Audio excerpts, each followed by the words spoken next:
ఇందాక సాకు కొట్టింది నాకు, అందుకని భయపడుతున్నా. మీకు కొట్టదు, నాకు కొడుతుంది, ముట్టుకున్నాను కాబట్టి. అదే కదా గారు, చాలా సంతోషం. మరి ఏది ఏమైనా సరే అప్పుడప్పుడు చిన్న చిన్న సాకు కొడితే శరీరానికి మంచిదే. కరెక్టే. చాలా సంతోషం ప్రియులారా. ఏం పర్లేదు, సాకు కొట్టకుండా పెట్టాను. ప్రియులారా, మరి ఈ సమయంలో దేవుడు నాకు ఇచ్చినటువంటి గొప్ప భాగ్యము, అవకాశం. ఎందుకంటే చాలామంది పౌలు బహుముఖ ప్రజ్ఞాశాలి. అలాగేంటంటే అతిరథ మహారథులందరూ అక్కడ అలా అలా అలా అలా చూస్తే వీళ్ళందరూ కూడా చక్కగా దేవుని చేత వాడబడిన వారే. ఏదో నాకు కొద్దిగా అవకాశం వచ్చింది కాబట్టి ఇలా మీతో వారితో కొన్ని నిమిషాలు దేవుని వాక్యాన్ని పంచుకోవడానికి దేవుడు నాకు ఇచ్చిన భాగ్యమని నేను ఎంచుకున్నాను. మరి విశేషంగా ఏంటంటే టౌన్ పాస్టర్స్ ఫెలోషిప్ కమిటీ వారు పెద్దలు దీన్ని అంగీకరిస్తేనే నేను ఈ స్థానంలో ప్రస్తుతానికి వాక్యం చెప్పడానికి అవకాశం ఉంటుంది. కాబట్టి నన్ను ప్రేమించి అవకాశం ఇచ్చినటువంటి టౌన్ పాస్టర్ ఫెలోషిప్ కమిటీ పెద్దలందరికీ కూడా నా హృదయపూర్వక వందనాలు తెలియజేస్తున్నాను. అలాగనే హోస్ట్ పాస్టర్ గారు, కృపారా పాస్టర్ గారు మరి నా స్నేహితులు, వారి స్నేహితులు నేను. సరే అండి, మీరు మాట్లాడుదురు చెప్దామంటే అయ్యగారిని చెప్పేసరికి ఓకే అన్నారు వాళ్ళు కూడా. చాలా సంతోషం. మరి దేవుని వాక్యాన్ని మనం కొద్ది 10 నిమిషాలుగా ధ్యానం చేసి ముందుకు సాగిపోదాము. పరిశుద్ధ బైబిల్ గ్రంథంలో నుండి చదవబడినటువంటి లేఖన భాగము పరమగీత గ్రంథము మనం ఇందాక చదివాము. పరమగీత గ్రంథము 8వ అధ్యాయము. ప్రియులారా, 8వ వచనాన్ని మరొకసారి చదివితే ప్రార్థన చేసి దేవుని సహాయాన్ని అడిగి ముందుకు సాగుతాను. ఎస్, దానికి ఇంకా వయసు రాలేదు.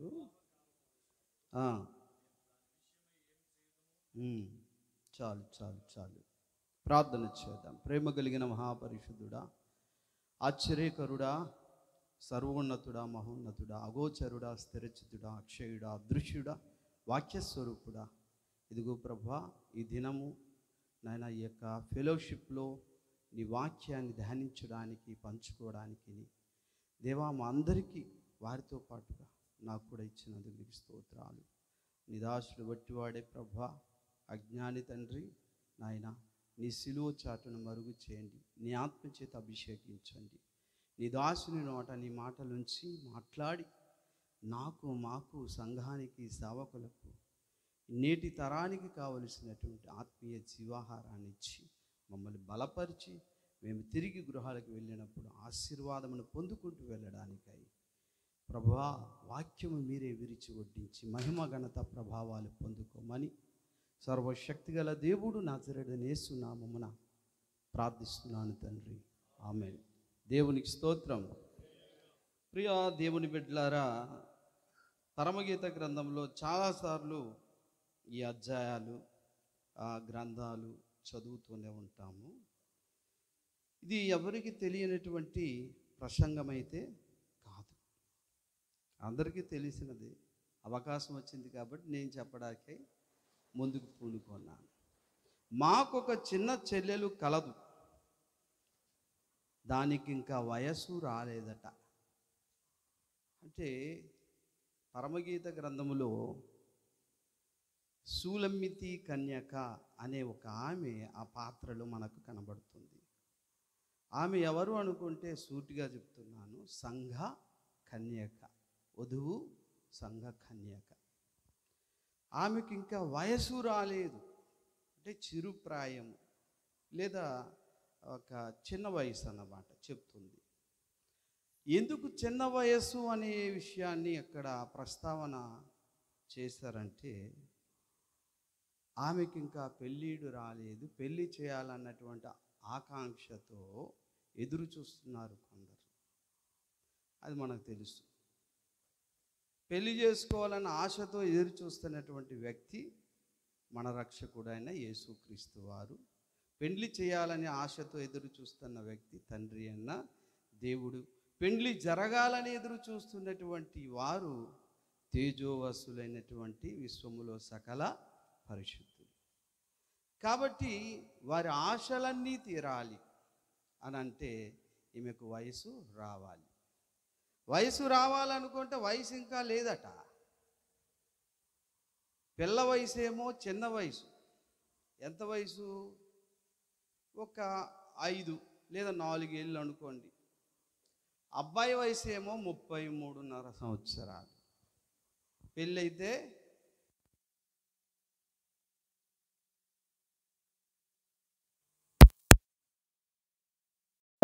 చూచి త్రాళ్లతో కొరడాలు చేసి గొర్రెలన్నిటిని దేవాలయంలో నుండి తోలివేసి, దేవుని స్తోత్ర హల్లెలూయా.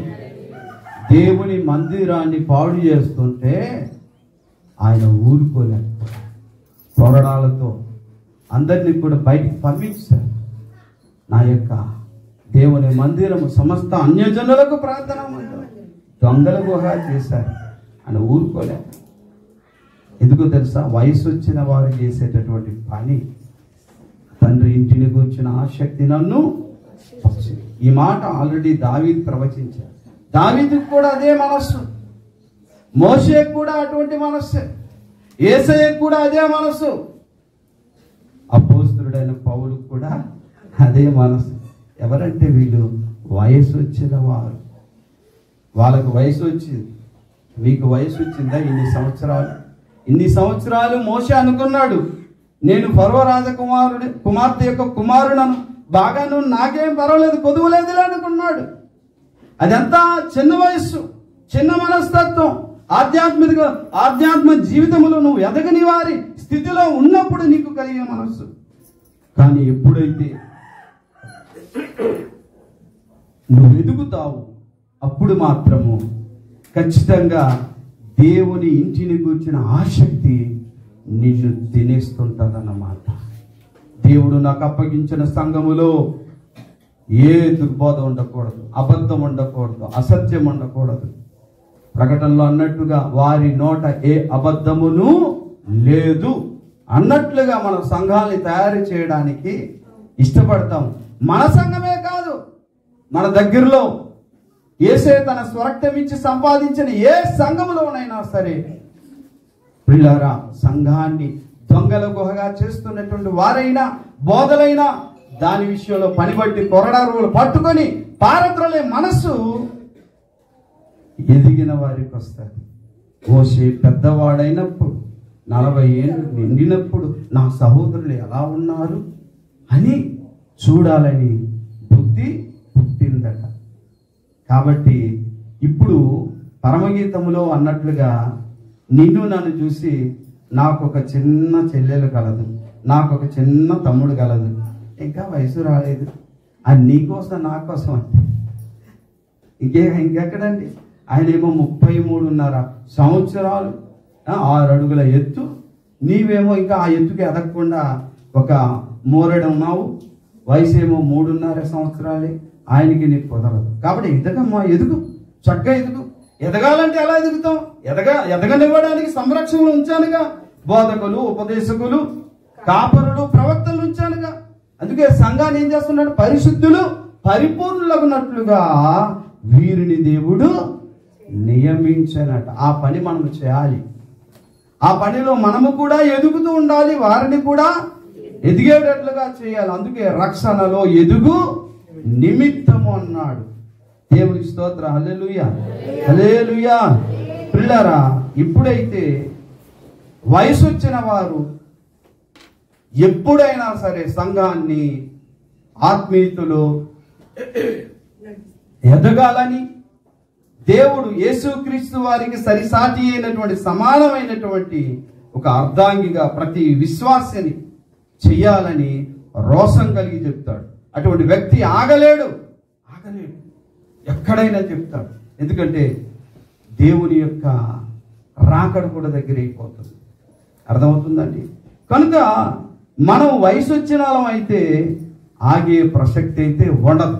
ఎక్కడైనా నాలో ఉన్నా, మా సంఘంలో ఉన్నా, పొరుగువాడి సంఘంలో ఉన్నా, సార్వత్రిక సంఘంలో ఉన్నా ముందు కొరడా తీసి అరే అది తప్పురా, అది సరి చేసుకో అని చెప్పకుండా ఉండలేడు, చెప్తాడు. ఎవరు వీళ్ళంటే వయసు వచ్చిన వారు. తప్పదు. యేసయ్య అలాగనే ప్రవర్తించారు, మోసే అలాగనే ప్రవర్తించారు, ఎవరు దావీదు కూడా ప్రవర్తించారు, ఇంకా భక్తులందరూ అలా ప్రవర్తించారు, పౌలు కూడా ప్రవర్తించారు. గమనించండి, ఆ రూకలు అమ్మేవారి యొక్క ఆ బల్లలు అవన్నీ కూడా విసిరేశాడట, ఒంటి చేతితో విసిరేశాడట. గమనించండి, ఆ రూకలు జల్లేశాడు ఆయన. మళ్ళీ అరే ఎలాగా నా తండ్రి ఇంట్లో ఇంట్రా మీరు ఎలా చేస్తున్నారు, అరే ఇదంతా ఇస్కరియోతు యోధ అదంతా పోగు చేసి జాగ్రత్త పెట్టరా అనలేదు. అయ్యా ఇస్కరియోతు యోధని పిలిచి అదంతా పోగు చేసి సంచులు పెట్టమలేదు యేసయ్య. అసలు ఆ రోకలను కూడా ముట్టుకోలేదు. పిల్లారా, తండ్రి ఇంటిని బాగు చేయాలన్న ఉద్దేశం కలిగిన వారు, వయసు వచ్చిన వారు 4 రాళ్ళు కూడబెట్టుకోవాలన్న ఆశ కలిగి జీవించరు. హల్లెలూయా. ఖర్చు అయిపోతారు దేవుడి కొరకు. రోషం కలిగి దొంగలుగా చేస్తారా మీరు? పండగ నుంచి ఎంతో రోషం అండి. అలా ప్రవర్తించాలి. అందుకే రోకల విషయంలో పౌలు కూడా ఏమన్నాడండి? ధనమా అది ఒక పెంట. ఏమన్నాడండి? పెంట అన్నాడా లేదా? వయసు వచ్చిన వాళ్ళు అంటారు అలాగ, అంతే. మరి మోసే తక్కువ ఏమన్నాడండి? ఐగుప్తు ధనము కంటే క్రీస్తు విషయమైన నింద గొప్ప భాగ్యం అట. క్రీస్తు కొరకు శ్రమపడుట భాగ్యం అట, నిందల పాలగుట భాగ్యం అట. అదే ఆస్తి అట. ఎవరి లక్షణాలు ఇవి? వయసు వచ్చిన వారి లక్షణాలు.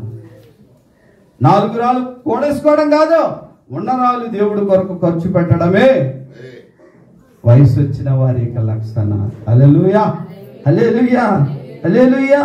ప్రియమైన బిడ్డలారా, మనందరికీ తెలిసిందే ప్రకటన 3:20లో కూర్చోంది ఎవరండి? యెజబెల్ అంటే మనందరికీ తెలిసిందే. ఏలియా కాలంలో ఇశ్రాయేలు ప్రజలందరికీ కూడా తికమక పెట్టేసింది. ఏంటంటే యెహోవా దేవుడు కాడు, ఆయన్ని పూజించకండి, ఇక మీరు పూజించాల్సింది మేము నియమించిన, మేము ప్రతిష్ఠించిన ఈ బయలుదేవతల్ని అని అందరినీ కూడా ఆ కొంతమంది పూజారులు కూడా నియమించింది.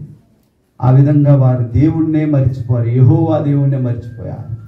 అయితే రోషము కలిగి ఒకే ఒక వ్యక్తి వెళ్ళారా, ఏలియా లేచి అసలైన దేవుడు ఎవరో తేల్చుకుందాం రండి అనుకొని తేల్చిన తర్వాత నిజమైన దేవుడు యెహోవాయే అని వారందరూ తెలుసుకున్నారు. అది మనకు తెలుసు. కానీ అక్కడ యెజబెలు అంటే ఆహాబు భార్య ఏలియా కాలములో గుర్రాల గిట్టల కింద ఆల్రెడీ యెహూ దాన్ని తొక్కిస్తే పచ్చడైపోయి నుజ్జు అయిపోయి చచ్చిపోయింది. కానీ మరలా క్రొత్త నిబంధన ప్రకటన గ్రంథం ఈ యొక్క చదివిన అధ్యాయం ఏంటంటే 2:20లోకి వస్తే మరలా చెప్తున్నాడు, యెజబెల్ అనే స్త్రీని నీవు 3:20 క్షమించను నీ యొద్ద తప్పుగా మోపవలసి అవును ఏమనగా తాను ప్రవక్తనని చెప్పుకొనుచున్న యెజబెలును స్త్రీని నీ ఉండనిచ్చి ఉన్నావు. చాలు, నీ మీద ఒక తప్పు మోపుతాను. యెజబెల్ అనే స్త్రీని నీ సంఘములో ఉంచుతున్నావు బిడ్డ. అలా ఉంచడం మంచిది కాదు, ప్రమాదం. ఎందుకంటే ఆమె ఎలాగైతే ఇశ్రాయేలు ప్రజల్ని చెరిపిందో నీ ప్రజల్ని, నీ సంఘాన్ని, నీ సమాజాన్ని, క్రైస్తవ సమాజాన్ని, సకల సార్వత్రిక సంఘాన్ని పాడు చేస్తుంది. దాన్ని వెంటనే ఇక్కడ నుంచి పారద్రోలు కొరడరు పట్టుకో. వయసు వచ్చిన వారు చేసే పని అది. ఎందుకంటే వీళ్ళారా అలా మనం చేయకపోతే యేసయ్య కోటి ఆశలతో వస్తున్నాడు, ఆమెకు వయసు వస్తుంది నేను పెళ్లి చేసుకుంటానని. తీరా ఇక్కడ మనం చేసేది ఏంటంటే ఈమెకు వయసు రానివ్వకుండా అసలు అన్ని దుర్బోధలు కలిగి ఏకంగా లోకంలో కలిసిపోయి భ్రష్టులై నరకాన్ని పోయే స్థితిలో ఉన్నా మనం పట్టించుకోలేదనుకో, అప్పుడు ఆయన ఆశించే స్థాయిలో వీళ్ళు ఉండరు. మనము కూడా దేవునికి లెక్క అప్పచెప్పవలసినటువంటి పని ఎంతైనా ఉంటుంది. ప్రజలు బిడ్డలారా గమనించండి. ఇంతకీ వారు అంటే ఈ సాతాను శక్తులు, దుర్బాధలు దేవుని ఆలయాన్ని పాడు చేస్తున్నాయి కదా, దేవుని సంఘాన్ని పాడు చేస్తున్నాయి కదా. దేవుని సంఘాన్ని సాతాను శక్తులు గాని, దుర్బోధలు గాని, అన్యబోధలు గాని ఏ విధంగా పాడు చేస్తాయి? ఎందుకు పాడు చేస్తాయి? వాడి గురేంటి? వాడి ప్లాన్ ఏంటి? ప్రజలు బిడ్డలారా, వాడి గురి, వాడి ప్లాన్ ఏంటో తెలుసా? గమనించండి. సాతాను ఎవరి మీద దాడి చేసినా, ఏ సంఘం మీద దాడి చేసినా, ఏ సేవకుని మీద దాడి చేసినా, ఏ విశ్వాసం మీద దాడి చేసినా, వాడి టార్గెట్ రెండు విషయాలు. ఏంటంటే పిల్లారా, ఏంటంటే మన బట్టలు వాడికి కావాలి, మన వస్త్రాలు వాడికి కావాలి. క్రైస్తవ భక్తి జీవితం అంటే వ్యవహారం అంతా దేవుడు మనకిచ్చిన వస్త్రాలు కాపాడుకోవడమే భక్తి జీవితం అంటే. ప్రియమైన బిడ్డలారా, మూలవాక్యంలో చదివించాను. ప్రకటన గ్రంథం 16:16లో త్వరగా మీరు చదివితే ముగించేస్తాను.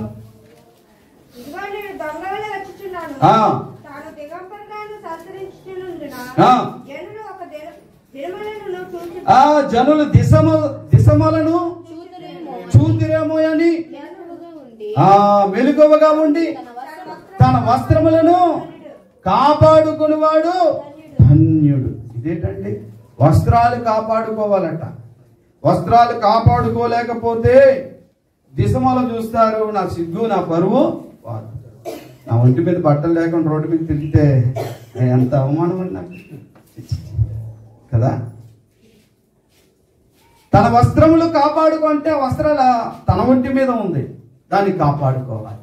ఎందుకు కాపాడుకోవాలంటే అది దోచుకోవడానికి దొంగలు తిరుగుతున్నారు. ఏంటి వస్త్రాలు?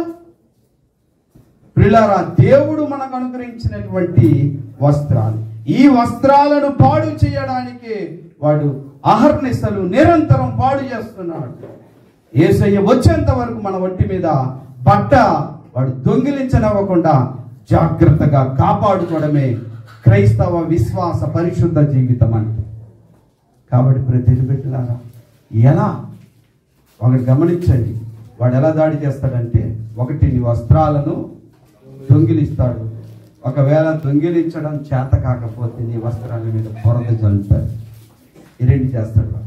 ఒకటి వడలాగుతాడు, అది రాలేదనుకో బురదైనా చల్లుతాడు. ఎప్పుడైతే నీ వస్త్రాలు వాడు దొంగిలిస్తే 10 మంది మనుషుల మధ్య మన జీవితం బస్టాండ్ అయిపోయి పరువు అవుతుందన్నమాట. ఒకవేళ అలా కాకపోతే నీ వస్త్రాల మీద వాడు బురద జల్లగలిగితే దేవుని ముందు మనము సిగ్గునొందుతాం. ఈ రెండిట్లో ఏదో ఒకటి చేస్తాడు ప్రతి విశ్వాసికి, ప్రతి సేవకునికి కూడా. ఆ విషయాలు కూడా చాలా జాగ్రత్తగా పసిగట్టి మనం వాడిని ఏం చేయాలంటే వాడు దుమ్ము దులిపేయాలి. అలా చేసేటటువంటి సామర్థ్యము, ఆశ, బుద్ధి ఎప్పుడు పడుతుందంటే పెద్ద వయసు వచ్చినప్పుడు. దేవుడి స్తోత్రం, హల్లెలూయా. ప్రజల బిడ్డలారా, మనందరికీ బాగా తెలుసు. ఇక్కడ జకరియా గ్రంథం 3వ అధ్యాయం చూసినట్లయితే సాతాను ఒక రిపోర్ట్ రాసి ఇచ్చాడు సునీల్ గారి మీద. ఆయన మీద నా మీద పాస్టర్ యేసుదాస్ ఎలాంటి వాడు తెలుసా ప్రభా, వీడు ఇలాంటి వాడు, ఆడు అలా చేస్తున్నాడు, అలా తప్పుడు తిరుగుతున్నాడు అని పోలీసు రిపోర్ట్ పెట్టినట్టు ఫిర్యాదు పెట్టాడు దేవుని ముందు. పెట్టిన తర్వాత దేవుడు చూశాడు, చదివాడు అంతా. చదివిన తర్వాత పిల్లారా, ఎవరి మీద పెట్టారు రిపోర్ట్ అంటే యాజకుడైనటువంటి యెహోషువ మీద. యాజకుడైన యెహోషువ మీద చేసిన ఫిర్యాదు దేవుని ముందు, దేవుని సముఖంలో ఉన్నటువంటి దూత యేసు ప్రభువారి ముందు వచ్చాయి. వచ్చిన తర్వాత యేసుక్రీస్తు వారు కానీ, తండ్రి అయిన దేవుడు కానీ ఆ ఫిర్యాదుని ఆయన స్వీకరించలేదు. హల్లెలూయా, హల్లెలూయా. ఎంత అద్భుతమైన విషయం అండి. ఇడేం చేస్తాడో తెలుసా? ముందు యెహోషువ యొక్క జీవితాన్ని బురద జల్లేసి ఏం చేశాడంటే బట్టల మీద బురద జల్లి మురికి చల్లేసి బస్టాండ్ చేస్తాడు. పలానా సునీల్ గారి సంగతి మీకు తెలియదండి. దేవుని బిడ్డ అంటారు, నువ్వు కోరుకున్న సేవకుడు, పెద్ద డైనామిక్ స్పీకర్ అండి. కానీ ఆయన తిరిగినటువంటి తిరుగులు మీకేం తెలుసు ప్రభా? నువ్వేమో నమ్మేసేమో, ఆయనకేమో సేవ చెప్పావు. ఏం చేస్తావు? నీ పరిశుద్ధమైన కాదండి, అందులో పరిశుద్ధమైన నామానికి చెడ్డ పేరు తెస్తున్నాడు ప్రభా అని వాడే ఏం చేస్తాడండి? ఒక సేవకుని పట్టుకుంటాడు, ఒక విశ్వాసిని పట్టుకుంటాడు. అర్థమైందండి? విశ్వాసి భర్త బాగోడు, విశ్వాసి భర్త అందంగా ఉండడు. కానీ అందమైన భర్తని పంపించేసి, అమ్మా మీ ఆయన బాగా చూడట్లేదట, అయ్యో ఎంత గుణవంతురాలమ్మా నువ్వు, నీలాంటి ఆ మంచి సుగుణవతికి, ఆ మంచి వ్యక్తిత్వం గల వ్యక్తికి ఏంటి అలాంటి వాడు దొరికాడు అని అనేసరికి సానుభూతి ఈమె మనసు అటువైపు వెళ్ళిపోదు. ఇలాగ నెమ్మదిగా వల వేసి లాగి ఏం చేస్తాడంటే బ్రతుకు బస్టాండ్ చేసేది కూడా వాడే, తిరిగి వెళ్ళి దేవుడి దగ్గర రిపోర్ట్ చేస్తాడు. అర్థమవుతుందండి? అలాగ సేవకుల జీవితాలను కూడా పాడు చేసి దేవుని ముందు పరువు తీస్తూ ఉంటాడు. లేదు అనుకుంటే మరలా ఏం చేస్తాడో తెలుసా? బట్టలైనా ఊడలాగేస్తాడు. మనం గమనిస్తే చిన్న కుమారుడు ఏం చేశాడండి? తండ్రి యొక్క ఆస్తిని తీసుకెళ్ళిపోయి చెడు వ్యసనాలకు బానిసైపోయి అన్నీ కూడా పోగొట్టుకున్న తరువాత పందులు తింటున్నటువంటి పొట్టును తినాలని తను ఆశపడ్డాడు. కానీ ఆ పొట్టును కూడా తినే అవకాశం లేకపోయింది. యజమాని విసిరాడు. తిని తృప్తి అంటే ఆకలి తీర్చుకోవాలనుకున్నాడట. అంటే జరగలేదని తన అర్థం ఏంటి? తిన్నవ్వలేదు. అప్పుడు అయ్యో నా తండ్రి ఇంట అనేక మంది పని చేస్తున్నారు, పంచభక్ష పరమాన్నాలు ఎప్పుడు తినేవారు, నా గతి ఏంటి ఇలా అయింది అనుకొని పరిగెత్తుకొని తండ్రి దగ్గరికి వెళ్తే తండ్రి సింహాసనం నుంచి కూర్చొని ఆయన దిగిపోయాడు. కుమారుడు వస్తున్నాడని తెలియగానే ఆయన అక్కడ వెయిట్ చేయలేదండి, దిగిపోయి పరిగెత్తుకొని వెళ్ళాడు. పరిగెత్తుకొని వెళ్ళి పనివారిని పిలిచి చెప్తున్నాడండి, గమనించాను, ఇదిగో నా కుమారుడు వచ్చాడు, ముందు అతనికి ఏమో స్నానం చేయించండి అన్నాడండి. లూకా సువార్త 15వ అధ్యాయము 22వ వచనం. ప్రశస్తమైన వస్త్రములు ప్రశస్త వస్త్రము త్వరగా తెచ్చి వీరికి కట్టి చాలు. ఎందుకంటే చిన్న కుమారుని యొక్క వస్త్రాలు పూర్తిగా ఓడలాగేసి, మురిగ్గా ఉన్నాడా బాగున్నాడా స్నానం చేయాలి ముందు బట్ట కప్పండి, మానాన్ని కప్పండి. ప్రశస్తమైన వస్త్రాలు. ఎందుకంటే వాడు ఏం చేస్తాడు? తిరుగుతుంటాడు. నీ వస్త్రాలు లాగివేయకుండా జాగ్రత్తగా నువ్వు కాపాడుకోవాలి, నువ్వు ధన్యుడవు కనుక. అదే ప్రకటన 16:16లో వెంటనే దేవుడు ఏం చేశాడంటే ప్రశస్తమైన వస్త్రాలు తొడిగించాడు. పిల్లారా, మన క్రైస్తవ ఆత్మీయ పరిశుద్ధ జీవితం అంటే వస్త్రములను కాపాడుకునుటయే. అందుకే వెంటనే దేవుడు ఏం చేశాడంటే వస్త్రములను తొడిగించమన్నాడు. పిల్లారా గమనించండి, ఇంకో విషయాన్ని నేను మీకు చెప్పాలి. దొంగల చేతిలో పట్టబడి చిక్కబడిన వ్యక్తి కూడా చూడండి, 10వ అధ్యాయము లూకా సువార్త ముగింపులోకి వచ్చేస్తుంది, మరొక 5 నిమిషాలు. ఓకే, లూకా సువార్త 10వ అధ్యాయం 30. అందుకు యేసు ఇట్లనెను, ఒక మనుష్యుడు యెరూషలేము నుండి యెరికో పట్టణమునకు దొంగల చేతిలో చిక్కిరు. వారు బట్టలు దోచుకొని, చాలండి ప్రియులారా, వారు తన బట్టలు దోచుకున్నారట. డబ్బు దోచుకున్నట్టుగా లేదు, బంగారం దోచుకున్నట్టుగా లేదు, వస్తువులు దోచుకున్నట్టుగా లేదు. మళ్ళీ ఇక్కడ వస్త్రాల వ్యవహారమే. ఎందుకండి బట్టలు దోచుకున్నారు? దేవుని బిడ్డలారా గమనించండి, ప్రకటన 16:16లో యేసయ్య చెప్తున్నట్టుగా బట్టలు దోచుకునే వారే మన చుట్టూ తిరుగుతారు, మన సంఘాల్లో తిరుగుతారు. అది సేవకుని మీద గాని విశ్వాసం మీద గాని ఉన్న వస్త్రాలు ఊడదీయడమే వాడి గురిగా పెట్టుకుని, ఊడదీయకపోతే బురదైన జలాలి. కంపు చేయాలి జీవితాలు. అది వాడి ప్లాన్. ఆ ప్లాన్స్ని తిరిగి కొట్టేటటువంటి సామర్థ్యము, బుద్ధి వయసు వచ్చిన వారికి ఉంటుంది. హల్లెలూయా, హల్లెలూయా. దేవుని బిడ్డలారా, ఇక్కడ ఒక సందర్భంలో చిన్న మాట చెప్పాలి. ఎప్పుడైనా ఒక క్రైస్తవుడు నీ కళ్ళ ఎదుటే తప్పు చేసినప్పుడు అది సాతాను ముందు ఒప్పుకోవడానికి వీలు లేదు. ఎందుకంటే దేవుని మనస్సు మనకు ఉండాలి. నిజానికి యెహోషువ మలిన వస్త్రాలు ధరించుకున్నది నిజమే, కానీ అది వాస్తవమైనా సరే సాతాను గాడు మన కోసం నిజాలు చెప్తాడు దేవుడి దగ్గర. అప్పుడు ఏమైందో తెలుసా అండి, పలానా పలానా మధు మనోహర్ ఎలాగండి, సునీల్ గారు ఎలాగండి, లేదా జోసెఫ్ ఎలాగండి అని చెప్తారు. చెప్పేసరికి దేవుడు ఆ విషయాన్ని తీసుకో, నమ్మడు. కానీ నిజమే అది. అప్పుడు ఏమన్నాడు తెలుసా ఆయన, కలుగనిపోయిందా, ఇప్పుడు ఆ నిప్పులోంచి తీసినటువంటి కొలువులోంచి తీసిన నిప్పులో ఉన్నాడే, నువ్వేడయా అలాగంటావు, నీకు కనపడదా సాతానా?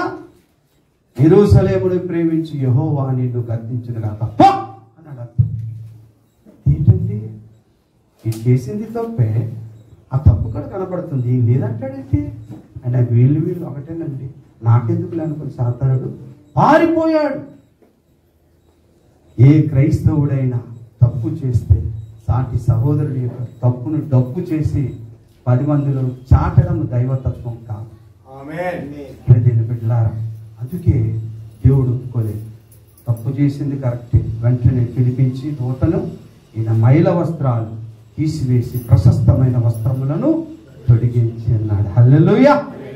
బిడ్డలారా, మన ఇంటిలో దొంగలు పడితే నగ నట్రా డబ్బు గట్రా తీసుకెళ్ళిపోతే పోలీసు రిపోర్ట్ పెట్టినప్పుడు పోలీసులు ఏం చేస్తారు, సీసీ కెమెరాలు, రోడ్డు మీద ఉన్న సీసీ కెమెరాలు చూసి హస్తముద్రికలు చూసి మరలా ఇంట్రాగేషన్ చేసి కనిపెట్టి దొంగలు దొరికితే రికవర్ చేసి ఏదైతే పోగొట్టుకున్నామో అది తీసుకొచ్చి మళ్ళీ బీరువాలో పెట్టిస్తారు. ఓకే, తిరిగి ఇచ్చేస్తారు. మన దగ్గర నుంచి దోచుకున్నటువంటి ఈ వస్త్రాలు సాతాను దోచుకుంటే తిరిగి వాడి చేతిలో నుండి ఆ వస్త్రాలు తీసుకొచ్చి మనకు దేవుడు ఇవ్వడు. ఎందుకంటే సాతానుడు ముట్టుకున్న దేని తిరిగి దేవుడు మనకి ఇవ్వడు. దానికి బదులుగా శ్రేష్టమైన కొత్తవే ఇస్తాడు. హల్లెలూయా, హల్లెలూయా. కొత్తవే ఇస్తాడు ఆయన, పాతవి ఇవ్వడు. అయితే సాతానుడు మన దగ్గర నుంచి ఒకవేళ వస్త్రాలు దోచుకున్నా ఆడెక్కడ పెడతాడు? యాక్చువల్గా క్రైస్తవులు సేవకుల మీద ఉన్నటువంటి ఆ వస్త్రాలు తీసుకుంటే సాతాను చేతులు కూడా ఉండవు. తీసుకున్న తర్వాత అది అంతర్ధానం అయిపోతుంది, మాయమైపోతుంది, ఉండదు. కాబట్టి దిగంబరుడుగా ఉన్నాడు కాబట్టి నా కుమారుడు చిన్న కుమారుడికి ప్రశస్తమైన వస్త్రాలు తొడిగించాడు. మరణమైపోయాడు, మచ్చలు డాగులు పడిపోయింది. యెహోషువకు కొత్త వస్త్రాలు తీసిన పాత తీసి పడేయండి అన్నాడు. మన దేవుడు మన కోసం ఉన్నతంగా ఆలోచిస్తాడు. ఎప్పుడూ కూడా నువ్వు పోగొట్టుకున్నది తిరిగి తీసుకురాడు, దానికంటే ఉన్నతమైనది దేవుడు ఇవ్వడానికి ఇష్టపడతాడు. తన యొక్క ఉద్దేశంలో, తన సంకల్పంలో నిన్ను నన్ను ఎంత ఉన్నతంగా ఉంచాలనుకుంటున్నాడో తెలుసా? రాణిగా ఉంచాలనుకుంటున్నాడు, విశ్వాన్ని ఏలేటటువంటి బిడ్డగా చేయాలనుకుంటున్నాడు. ప్రతి మనిషి జీవితంలో దేవుని ప్రత్యేకమైనటువంటి ప్లాన్ ఉంటుంది. ప్రతి మనిషికి ఒక్కొక్క ప్లాన్, అంటే దేవుని ప్లాన్ ఉంటుంది. అందరికీ కూడా సార్వత్రిక సంఘం పట్ల కూడా ఒక ప్లాన్ ఉంటుంది. అందుకే లూకా సువార్త 7వ అధ్యాయము 30వ వచనములో త్వరగా చదివితే నేను ముగించేస్తాను, ఎందుకంటే టైం ఎక్కువ తీసుకున్నానని మాత్రం నాకు అర్థమైపోయింది. పరిసయ్యులను ధర్మశాస్త్రోపదేశకులను అతని చేత బాప్తిస్మము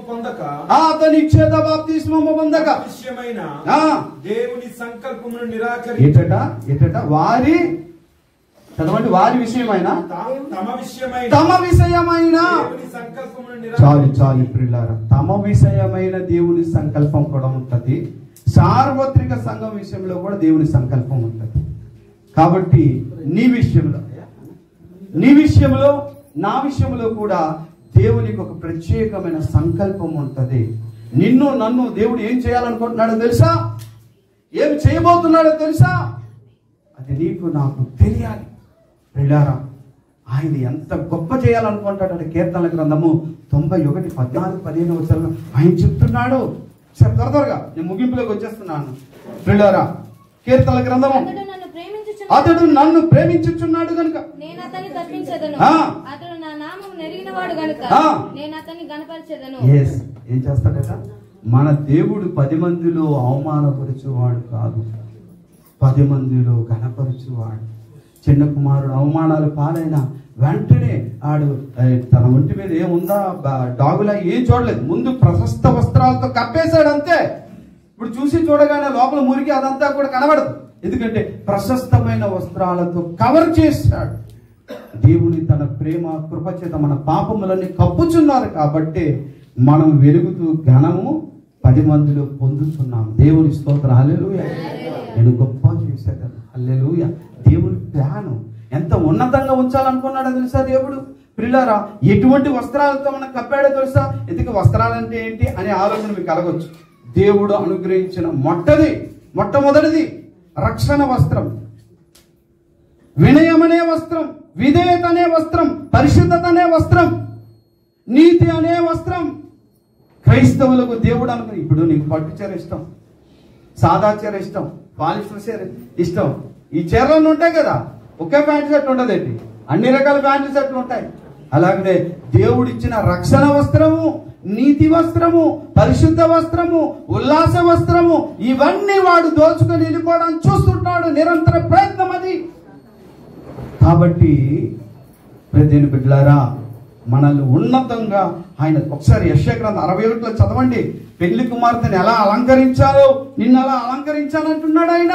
వస్త్రాలు ప్రియులారా, త్వరగా 61:10 శృంగారమైన పాగా ధరించుకున్న పెండ్లి కుమారుని రీతిగాను ఆభరణలతో అలంకరించుకున్న పెండ్లి కుమార్తె రీతిగాను ఆయన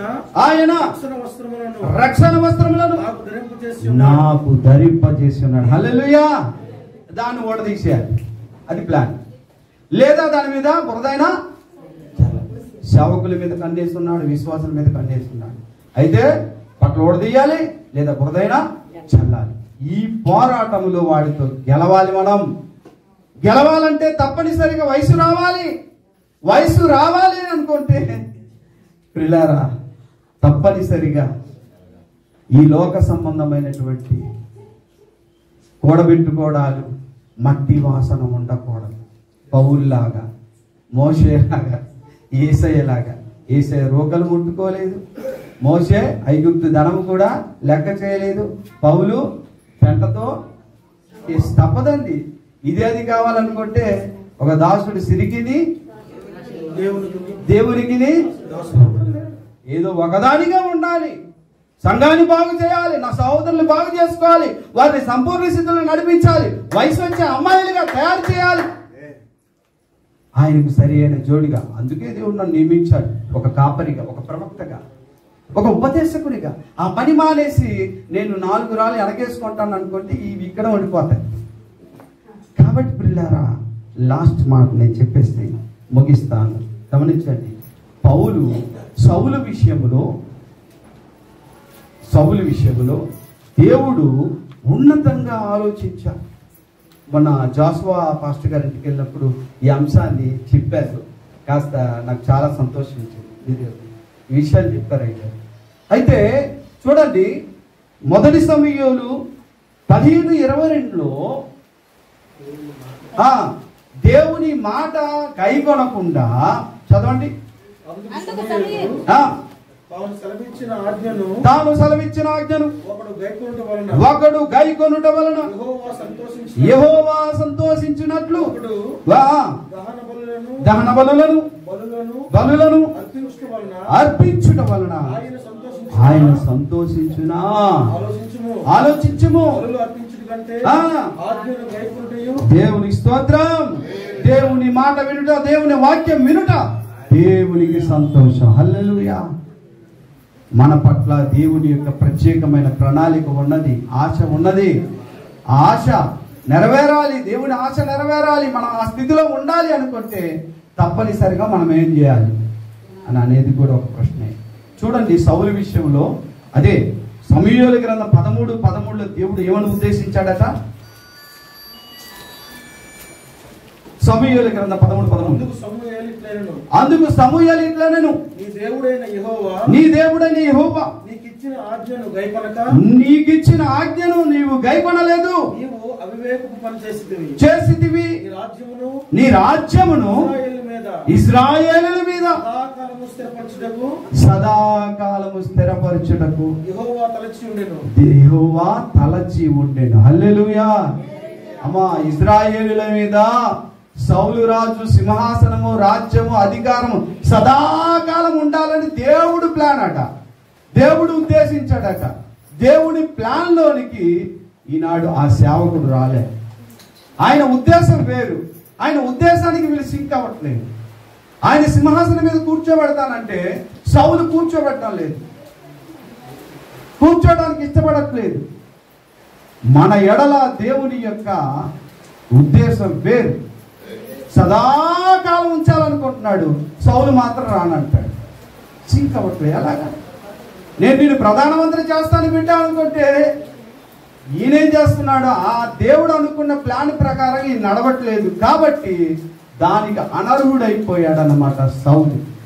ఈ రోజున మన సంఘాలు, సేవకులు, మనమందరము కూడా దేవుడి ప్లాన్ లోనికి వెళ్తేనే మనకు ఆ అర్హత, ఆ భాగ్యము దక్కుతుంది, లేకపోతే దక్కదు. అయితే మనం ఏం చేయాలి పాస్టర్ గారు? ఇప్పుడు ఆ అర్హత దక్కాలంటే ఖచ్చితంగా మరలా మనకు తెలియజేసేది మంచి సమరణ్య కథ.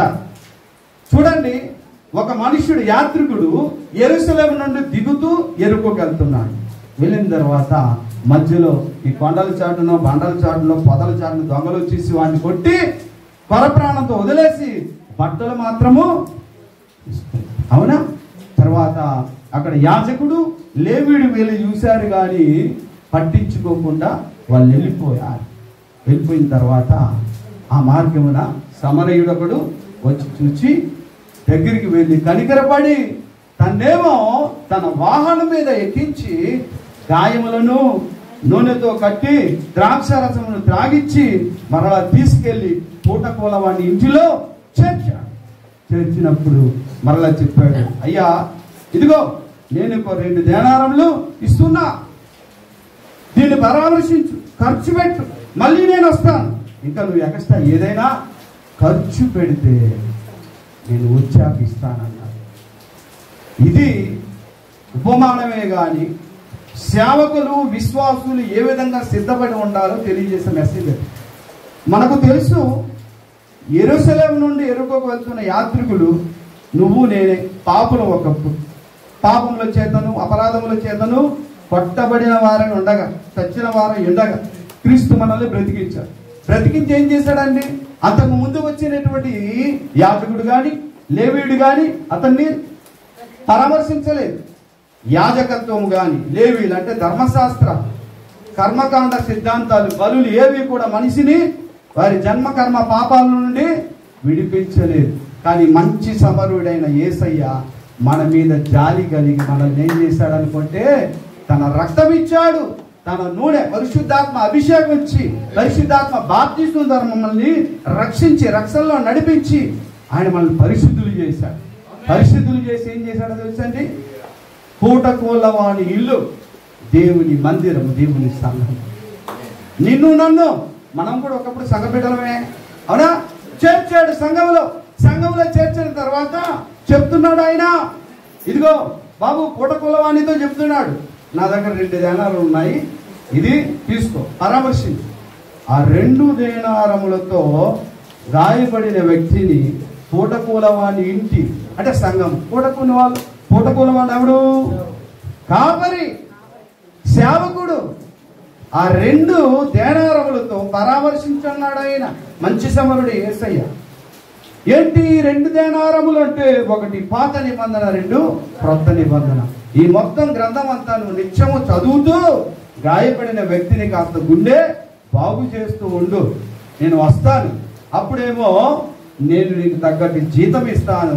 ఉన్నతమైన స్థితిలో సౌలుకి ఎలాగనుకున్నాను, సౌలా ఇజ్రాయేలు మీద నిన్ను, నీ సింహాసనం నిరంతరం ఉంచాలనుకున్నాను. అలా ఉంచాలంటే నేను వచ్చేంత వరకు నువ్వు చేయాల్సింది 2 దేనారములు, ఈ పాత క్రొత్త నిబంధనలు చదవాలి. దివారాత్రము చదివి చదివి కావలసిన ఆకలి దప్పిక వారు తీరుస్తూనే ఉండాలి. పూటకూలవాడి ఇంటిలో పూటకూలవాడు చేయాల్సిన పని.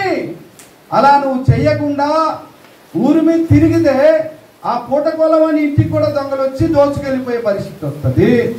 లేదు అనుకుంటే, ఒకవేళ విశ్వాసులారా మీరు వినండి, మీరు పూటకూలవాడిని ఇంటిని విడిచి బయటికి వెళ్తే దొంగలు మీ కొరకు కాచుకొని, విశ్వాసుల సంఘాన్ని ఎందుకు రావాలో తెలుసా? మీరు సంఘము విడిచి సహవాసాన్ని విడిచి బయటికి వెళ్తే దొంగలు రెడీగా బయట ఉంటారు. కాబట్టి యేసు వచ్చేంత వరకు, మంచి సమయుడు వచ్చేంత వరకు నువ్వు ఉండాల్సినటువంటి స్థలం ఏంటో తెలుసా? సంఘమే. సంఘమే. మరి సేవకుడు ఏం చేయాలో తెలుసా? యేసు వచ్చేంత వరకు ఆ 2 దేనారములు ఏం చేయాలంట? ఇతనిని పరామర్శించు. ఇతన్ని పరామర్శించంటే ఆ 2 దేనారాలు నీవు ఏం చేయాలి?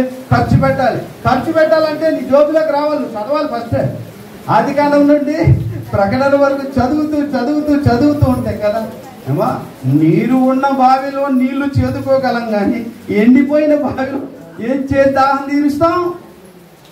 ఏమా, మంచి సమరుడు దాహం తీర్చాడా లేదా? ఆకలి తీర్చాడా లేదా? గాయం కట్టాడా లేదా? నా లాగునే నువ్వు చేయాలి అన్నాడు ఆయన. చెప్తున్నాడు ఆయన. కాబట్టి వయసు వచ్చిన వారందరూ కూడా సంఘము కోసం పట్టించుకుంటాడు. సంఘములోనికి ఏ దెయ్యాలు, భూతాలు, దొంగలు, దురాత్మలు ఏ వచ్చినా సరే దాన్ని ఏం చేస్తుందండి? కొరడారువా తీసుకొని ఏసేలాగా, పడ్రా నా దేవుని మందిరాన్ని మీరు దొంగల గుహ చేస్తారా అని తండ్రి ఇంటిని కూర్చున్న ఆసక్తి ప్రతిదినం నిన్ను నన్ను భక్షించేస్తుంది. ఎవరికిది? వయసు వచ్చిన వారికి. కాబట్టి వయసు వచ్చిన విశ్వాసమేనా సేవకుడివేనా అనే దీన్ని బట్టి ఇది కొద్ది లక్షణాలే. ఇక పూర్తి చెప్పడానికైతే మరొకసారి టైం ఉంటే దేవుడు ఇలా మాట్లాడుకునే అవకాశం. కాబట్టి నీవు వయసు వచ్చిన విశ్వాసమేనా, వయసు వచ్చినటువంటి సేవకుడివేనా అని దీనిని బట్టి, ఈ లక్షణాలను బట్టి మనము తెలుసుకోవచ్చు. దేవుని వాక్యం మనం వినికిడిలో దీవించి మనల్ని ఆసక్తించి నడిపించింది కాక. హల్లెలూయా. గట్టిగా రండి.